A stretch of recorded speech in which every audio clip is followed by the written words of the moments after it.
dhacdooyinka foolxumada ah ee salka ku haya aanada qabaliga ah ayaa halkeedii ka sii socda xilli maanta la dilay haweeney da'ah iyo caruurteeda iyada oo dhacdadan ka dhacday aagga degmada Walaweyn ee gobolka Shabeellada Hoose.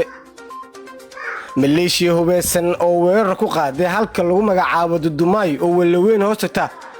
ayaa la sheegay inay dab qabadsiiyeen guryo halkaasi ku yaalay, waxaana falkan uu daba socday dil arxan daran oo maalin ka hor ka dhacay aaggan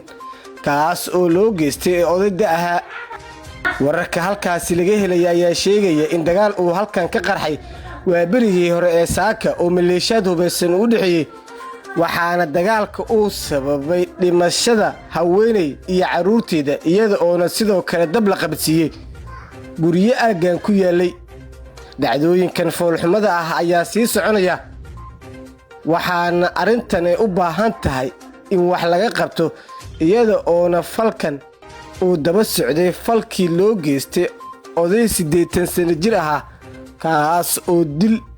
iyo dab la isugu daray. jariimooyinkan waaweyn ayaa saacadihii la soo dhaafay Shabeellada Hoose ka dhacay xilli maamulka Koonfur Galbeed ee sheegtay inay ku daba jirto maleeshiyadkii dilka iyo gubidda u geystay marxuumkii maalin ka hor la dilay.